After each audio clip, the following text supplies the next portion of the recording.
welcome to Author Showcase of Oshkosh. It's an interview show where we try to meet our local friendly neighborhood authors, get to know a little bit about them, get some advice from them, hear about their books. We invite you to contact us on Facebook. We have a Facebook page, Author Showcase of Oshkosh, and we're also on YouTube.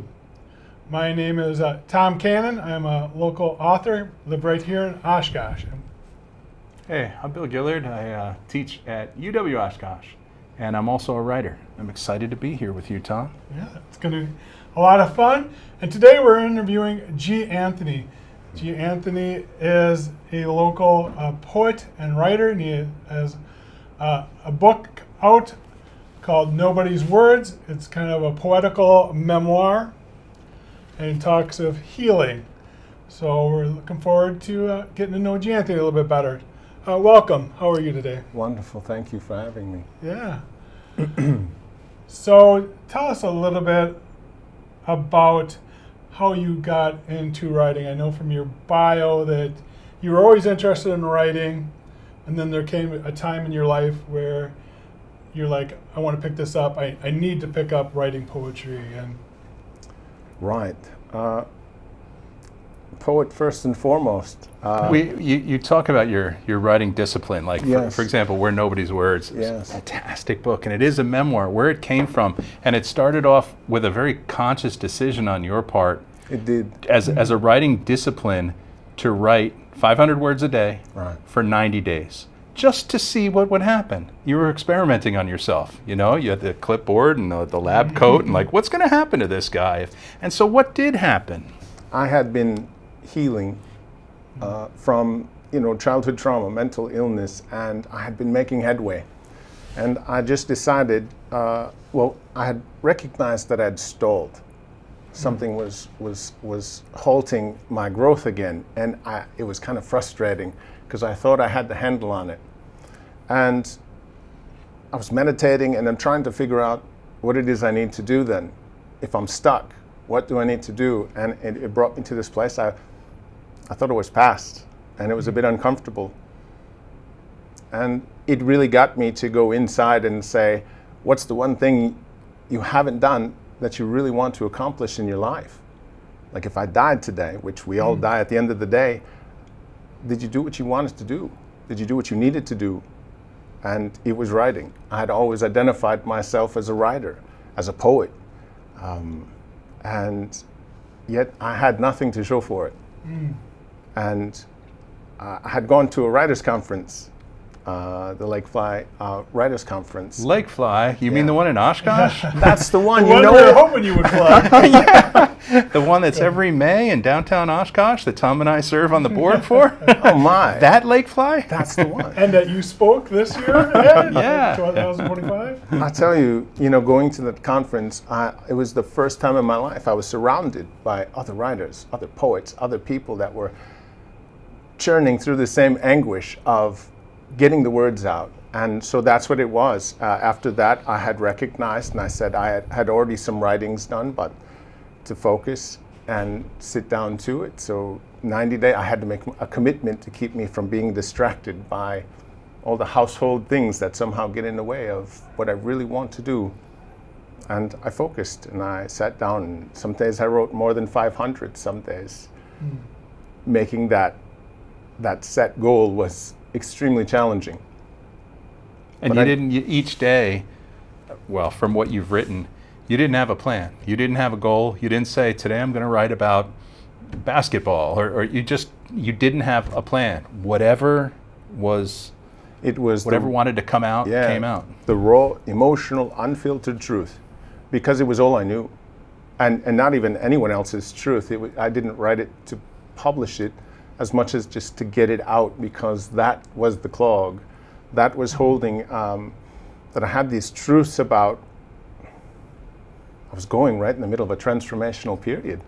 And so, when you're, and that was the breakthrough, sitting down and writing those truths. And that's all I had. I didn't want to write about anything else, because this was the only thing that mattered to me. And it was actually at a life and death point. I mean, confusion will do that to you. Yeah. And so I did. I made the commitment, and some days it was challenging just to get out of bed back then, which is crazy. It doesn't even seem like that was a reality of mine today, sitting with you guys. So. And so, I mean, I'm very impressed. Like you, right from the start, you say, I am a poet. And I know that for me, I've wrote many poems, but it wasn't really until the last couple of years where I would call myself a poet. And I think that that's kind of an important thing to be able, is to call yourself that. And I think that you really show that it's kind of one and the same. Like, it's not just you write poetry, but you've got to be a poet. Live your life like a poem, write it, share it, and kind of learn about yourself through poetry. 100. On the tombstone, it can say he was a poet. You know, there's a rhythm to life. There's a rhythm to the way we, walk across the street, and I hear it, and I see it, and I feel it.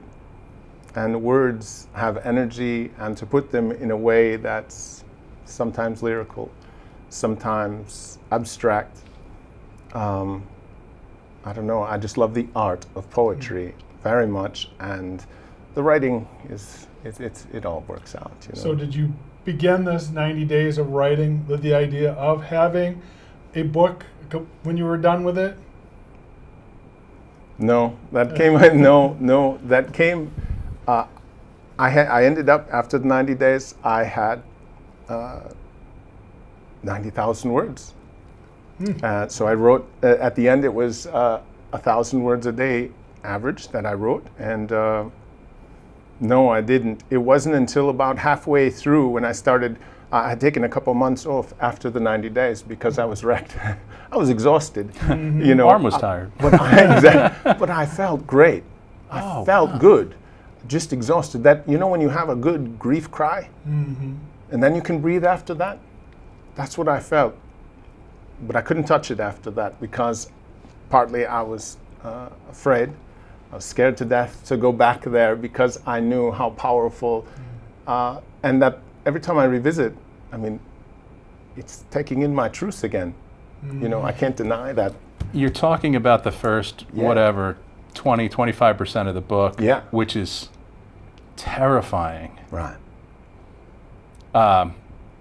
To even think those thoughts, to think them and attach words to them, and to get them down onto the paper, and then to craft them into these beautiful, sharply focused forms.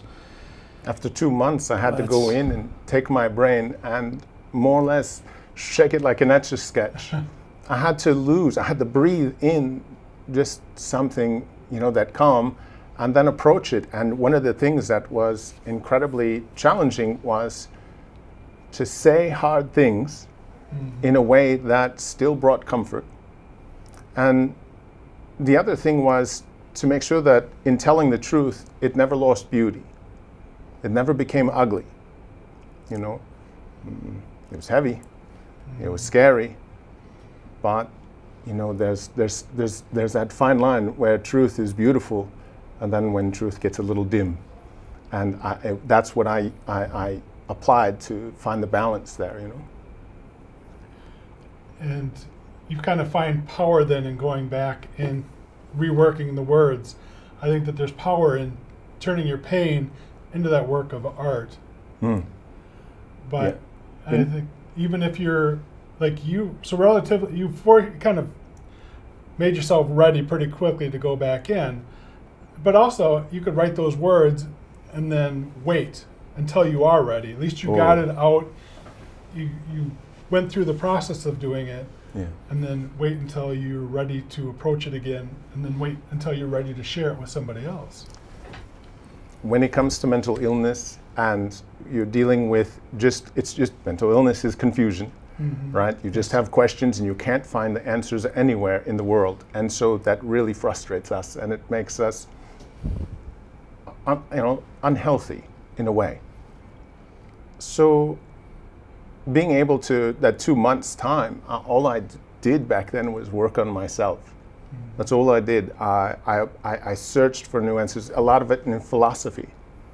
because it had been around for so long, and I didn't find anybody that was denying it. So I took in those truths, and it helped me to let go. I mean, 2,000 years ago, Marcus Aurelius is talking about letting things go. Wake up like it's a fresh day, die that night and wake up new. And that's what I did. I followed that direction, and it took me to a place where I could go back, and it wasn't that difficult to go back for the things that I'd then finally truly let go. That stuck feeling was gone. And I was able to look at it then basically on the page and remove myself, and then be able to observe it, go through and read it as if it was somebody else's story. That's where I kind of got that compassion for, for the ones that kind of made my life a little heavy back then. It's not only compassion for those other characters, and I was about to talk about that because, I mean, what you do in the first part of the book is so brilliant because, you're writing about yourself, and a lot of that's the kind of the poetic disease. You think that your life is always super interesting and your problems are unique and just everybody should hear about them.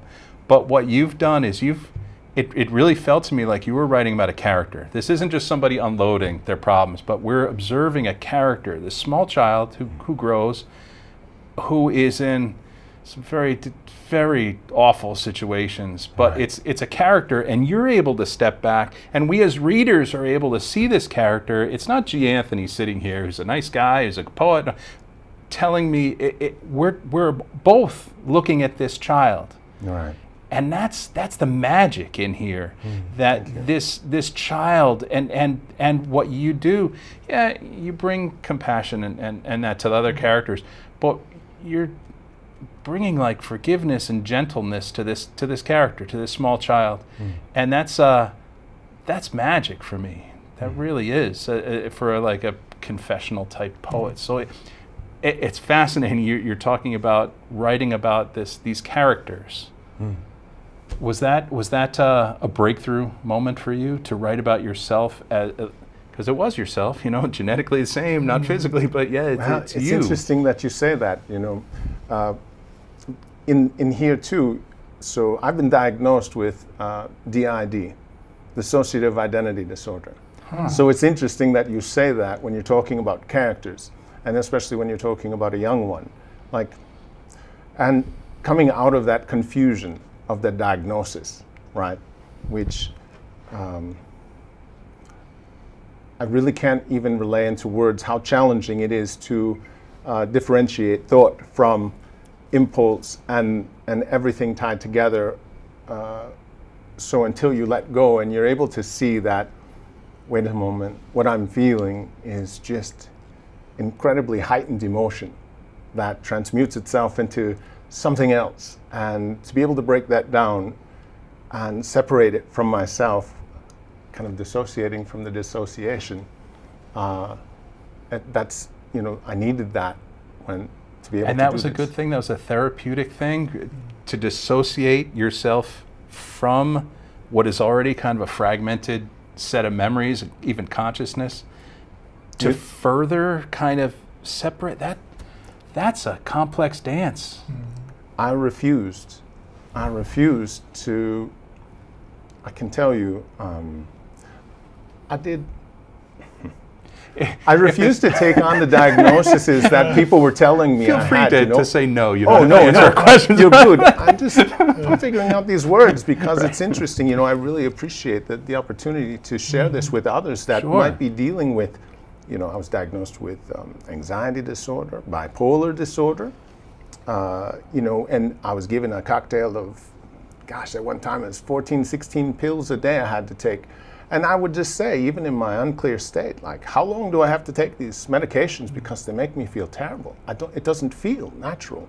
But the doctors say, this is what you have to do.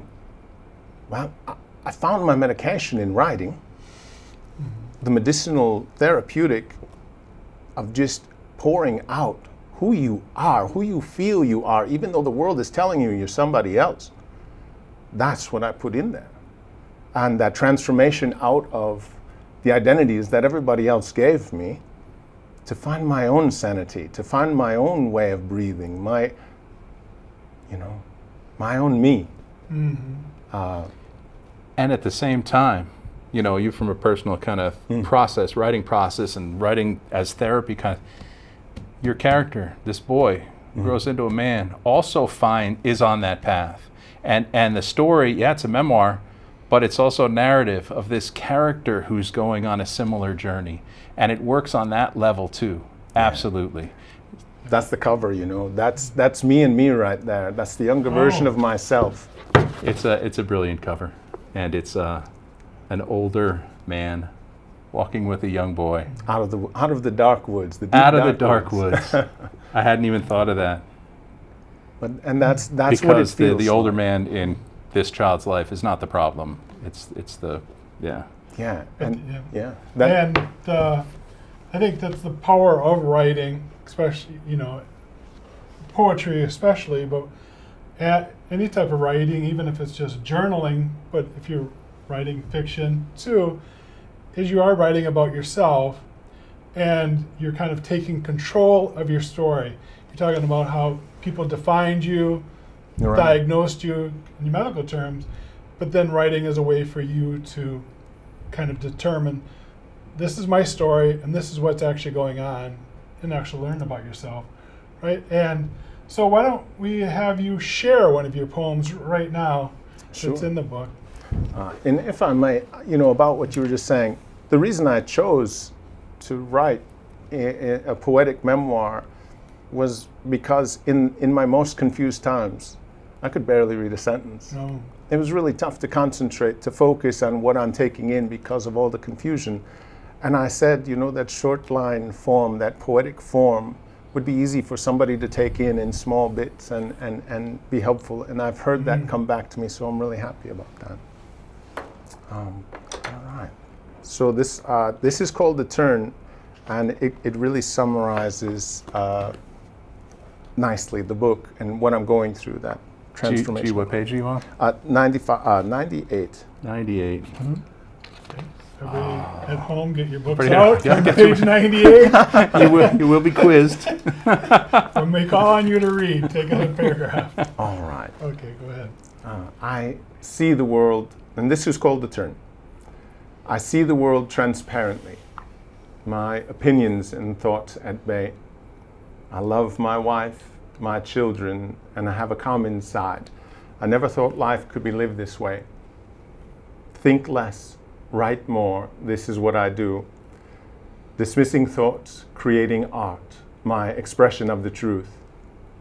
Mental illness, my past, my confusion. Nothing was what it seemed. It wasn't so long ago I felt broken, angry, and tragically mean. Reflecting on my emotional ground zero, my mind was fractured and cracked. A corpse reflected in the mirror, my pupils dilated death black. Yet I found a flicker within a flame, trying, fighting for the chance to burn. And that's the day I saw my death and decided to make my turn. I died that night. In my sleep, I let go for the very first time. Before closing my eyes and drifting away, I committed to this new paradigm. And now I am here and I'm writing, breathing, remaining present, mind clear. Can you imagine enjoying every moment, a life lived without anxiety, without fear? The journey was never to find myself, but to find peace within the rage. The only way to save my life was penning my truth to page. Yeah, so thank you. Wonderful. And one of the great things you do for many of the poems, especially early on, you include a note, and this one has a note as well. Yeah. Part of the note is it's not perfect, but in that it's perfectly me. Do you want to read the note? I mean, it's just a paragraph. It's 6 lines. Yeah, sure, of course. Yeah, 99. Well, it's funny. I talked to after finishing this, that last line, penning my truth to page. My wife had come in to the office where I was writing, and I was crying. I was just, it was just crazy because it felt that good. And I told her, I said, this is beautiful. This is probably it's one of the best things I've written for me. And that's what it was. And but here it says... That's a great feeling. It is. I wrote this poem and tears flooded out, tears of gratitude. Gratitude for the strength to finally write my truth with such grace. I'm proud of this piece, raw and unrefined as it is. It's not perfect, but in that it's perfectly me. It's how I feel, how I see the world. It's exactly where I am. And in these lines, the answer is clear. This is where I am. Yeah. This is, yeah. Yeah, and like you said earlier, you know, especially if you're going through a rough period of time, it's hard to focus and read and things like that. Sure. And poetry distills just to the important things. It records history, and it just gets to the heart of the matter. Okay, we're not going to, the details are interesting, but this is what we really have to get across. And I think another thing that comes across in your book too is talk about the power of poetry, writing poetry, and doing other work such as meditation and things like that. But you're also honest that there are days where you're still going to be angry, you're still going to have bad days, but it's still important just to keep carrying on. That's it. It is keep moving forward. It's never stopping. It's the universe kind of lays it out for us. You know, nothing out there outside of Earth stops moving. Everything is in motion. Everything is moving very fast. We're kind of no different. You know, we must keep going no matter what's in our way. We hit it, we'll eventually get around it and go through it. That's what we do each and every time. That's the hope. The only way out is through. The only way out is. Thank you, Robert. That's how Robert your book Frost. begins. Yeah. Thank you, Robert Frost, for lots of things, but for that line, yeah, good. Yeah. All right. So you talked about an office. You're alone. You know, our show is watched by many people, many readers. Tens of hundreds. Yeah, perhaps millions of writers. Of course. Distant in the future? I want to talk about your practice, though. So this poem, did it arrive kind of beginning, middle, and end, and you had to kind of tweak it from there? And how do you compose? Do you do longhand? Are you alone? Do you go sit out under a tree? Do you or do you listen to Beethoven? I mean, what's your writing process like? Sure.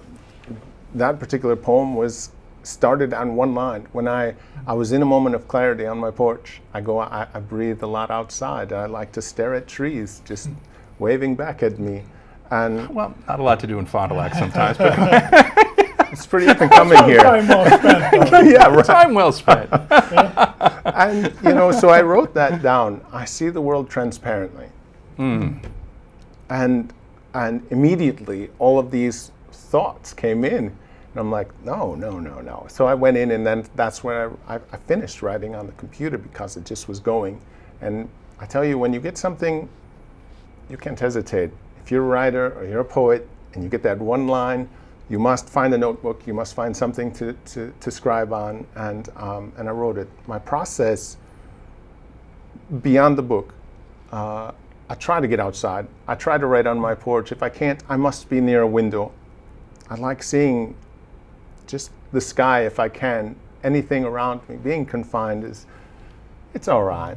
But that's where the inspiration comes. It's in nature, and I don't know too many people that would disagree with that. And I breathe. Just 3-4 breaths to lose all the noise and the chaos and everything I was going on in my day, and you know, just the noise around me. And once that's lost, once I can find a place where I can think, I just ask myself a question. Anything. Why are those leaves green? Why is that person walking with a limp? And all of a sudden it does. And if it doesn't, I breathe a little bit more, and it always comes. It really does. I don't believe in writer's block. There's too much to write about. But that practice, you've learned how to access it. You know, and I work with a lot of beginning writers at university, and that's like, I don't know what to write about. Well, you know, here's the line. Start with this. Who are you within the echo of that? Right. Okay, so maybe I'm a sound. Okay, so open any book. look, and just start with those words, or Yeah. start with a color, Yeah. or start with, a table, and that should open up things for you. Something just- somebody else said, or Yeah. like you did with the thought. A thought came in, Yeah.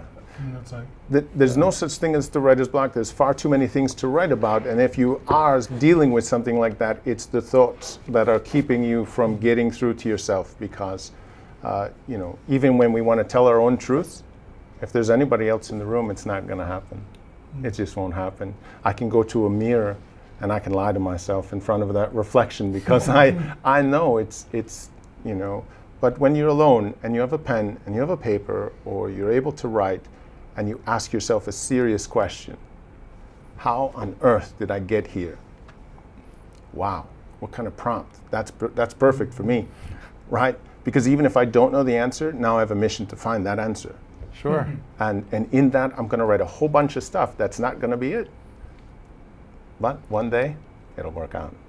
Can I ask you to read another poem? It's shorter. Yes. It's on 295. It's Eyes That Dream. Of Right? course. And for me, this poem, and it's later in the book, in the memoir, and I think this is more of like a peaceful voice, like a more kind of mature voice, more feet on the ground, but also, now I know, on your porch probably, or like looking out that window, because it's connected to the natural world. And so it's so much so that the feet are kind of becoming rooted in the ground, and the way this poem grows roots.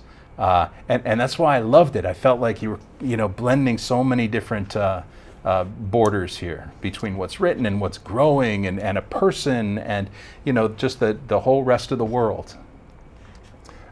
I can tell you, yes, this is part of the inspiration for this. Was my wife and I were to have a baby, but we lost to a miscarriage, and it got me thinking, because of course I got so excited when we got the news, and it's just like it was a dream come true, and then it slipped away. So fortunately, in being that this happened in my writing, in that 90-day window, a lot happened. We also lost somebody very important to us, who's in the book. These are things I couldn't leave out because I was processing them in the moment. And so this is in that 90 days, and it was for that, our light that we lost, and how I needed to understand the purpose. Like, if someone is lost when they're young, this, like, how is that possible? Like, they didn't live their purpose. They didn't do, and I didn't feel that was right or correct or healthy. I said, of course they did. That energy that that baby gave us allowed me to see a better version of myself, which came through, which bloomed. So I will thank you. Wow. Yeah, it's nice that she was a part. Or I call her she, but it's nice that The eyes that dream. Nobody dies before they've bloomed. We all carry seeds within. Some bloom in sunlight, some in quiet shadows, but bloom we do in our own time, in our own way. It's not for the living to say when and how a blossom unfolds, nor by what measure we define its beauty.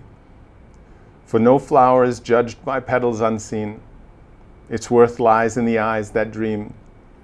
Growth happens when the world looks away. I must remember the deepest roots are found in the darkest soils, because life's light knows no bounds.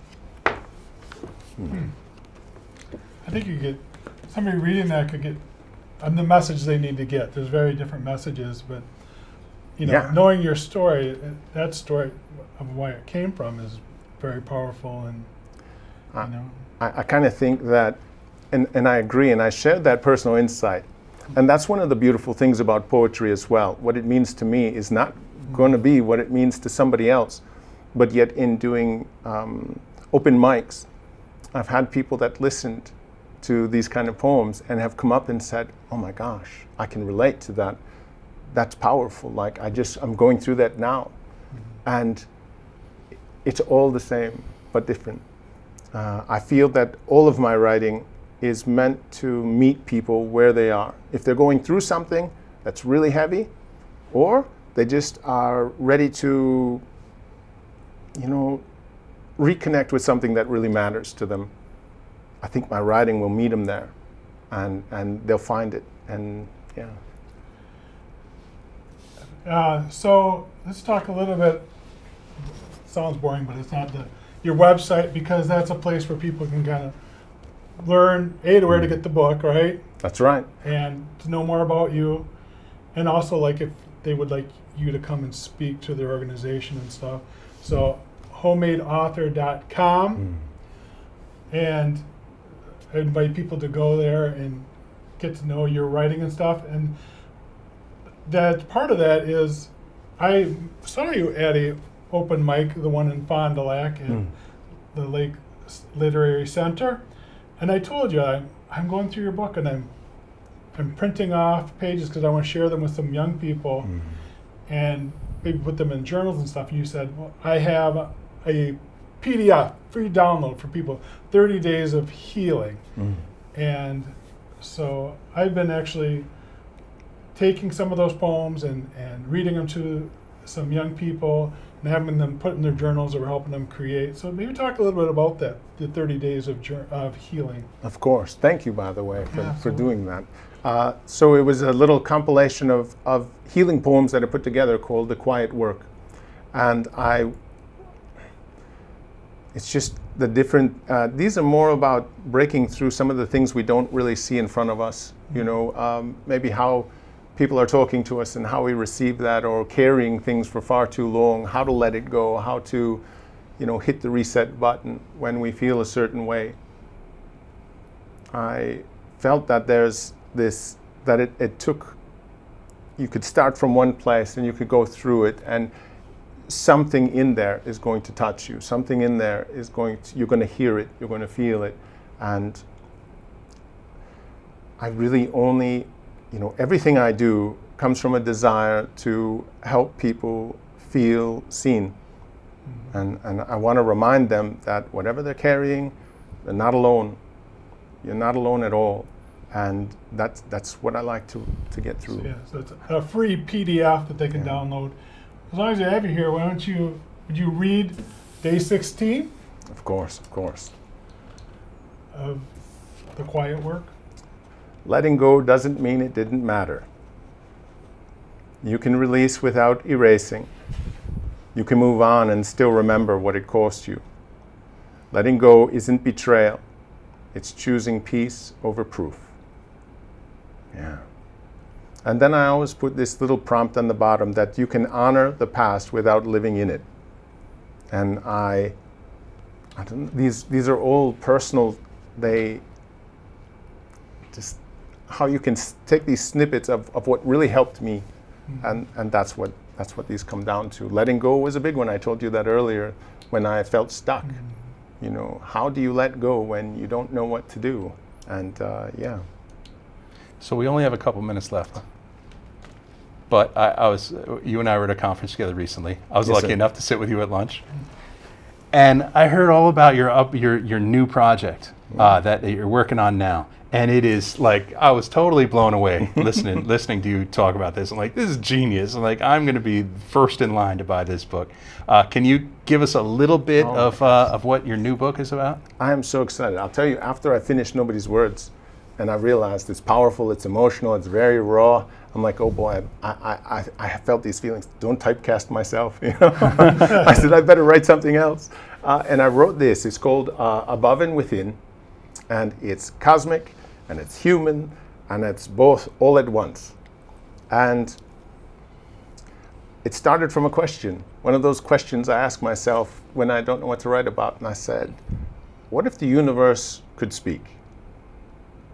And from there, I just kind of weaved the science of it to the soul of us, and what came out turned out to be some kind of spiritual guide to being alive. And in editing, the first run, actually after talking to you, I was going through because I said, oh yeah, it's going great. But what I didn't tell you was that I decided to add 3 chapters. Including a first chapter that introduces what's going on. So it's actually, I don't know if I wrote about it, but there's a story. It's the story of my hitting rock bottom, a man confused and dying and not able to find any truths around him. And yet, in this moment, a particular moment, which I'm not going to spoil, life stops and the universe starts talking. And all of the truths that, he'd been searching for, he hears, of course, within himself. But it's quite cool, and it makes me giddy when I think about it, because That's so great. I think I've read it about 70, 80 times already. Okay. Oh, really? So you're that far? You have. Well, I'm not far from, it'll be published, yeah. This fall, this winter. I might do it on the anniversary. This came out on January 21st, so I might do that. Okay. Yeah, just feels Nice. good. I'm excited. Okay, for so it. title? Above and Within. Above and Within. Website? Homemadeauthor.com. Homemadeauthor.com. And the new book will be out in a few months. It's going to be out before January, yeah. Fantastic. I'm excited for it. Is there anything else you'd like to share with us before we leave you? Yeah, this was a lot of talking about ourselves and what we deal with, and letting go of things. And no matter what you're going through, grief or change, growth or challenge, you're supposed to. You're supposed to. It's part of our becoming. It's what we're supposed to do. And sometimes it's just more difficult than others to get through it. I really believe and have heard that what I'm doing is helping people. And I invite anybody that's just struggling with making sense of anything, stop by the website, contact me, let's talk. Life is precious and life is short. And if we have work to do, let's get it done. The best things in life, they're the things that we haven't written or read yet. So yeah, there's life to be lived out there, and this is one of the most comfortable times of human existence. So let's take advantage and get rid of all of that emotional weight and experience what life is. Yeah, and really writing about. is a powerful way to do it. Yeah. I do think, definitely. There's professional help if you're really suffering and in a rough spot. Start with also get some people on board to help you, some professionals. I mean, would you agree with that? Oh, 100%. Yeah, 100%, that's what it's there for. There's a system and a structure there to help people. And I think if I could share one thing about that is just to also understand that that's there for a lift. It's there for a boost. It's not that anything that somebody tells you has to be for the rest of your life. You must get past that. Just go get the help that you need. Be honest and upfront. I don't think I wouldn't be if I wasn't honest with myself. And that's where it starts, because when you're confused, you're looking in a world where everything doesn't make sense. You look to yourself and you'll find the answers, Yeah.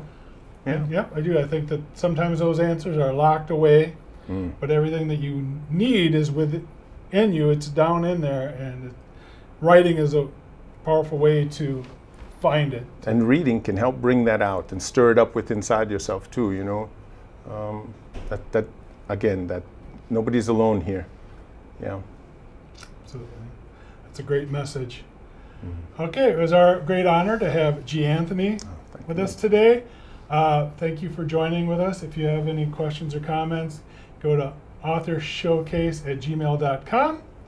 And our YouTube channel, Yeah, Oshkosh Author Showcase. we have one. Yes, we do. We- Just I at thought- Author Showcase of Wisconsin WI. I don't know why I made it that complicated, but it's there. And please tell your friends if they don't have the Spectrum cable, they don't get this channel, share with so that we can talk to other authors. So thank you for joining us G, today. and thanks for writing this book, Nobody's Words, G. Brilliant you, job. guys. Thank you. Thank you for tuning in to Author Showcase of Oshkosh with your hosts, Dixie Joe Jarko, Bill Gillard, and Thomas Cannon. We'd love to hear from you, whether you're interested in being a guest on the show, have a question, or want to share your thoughts. Please reach out to us on social media or via email at oshkoshauthorshowcase@gmail.com.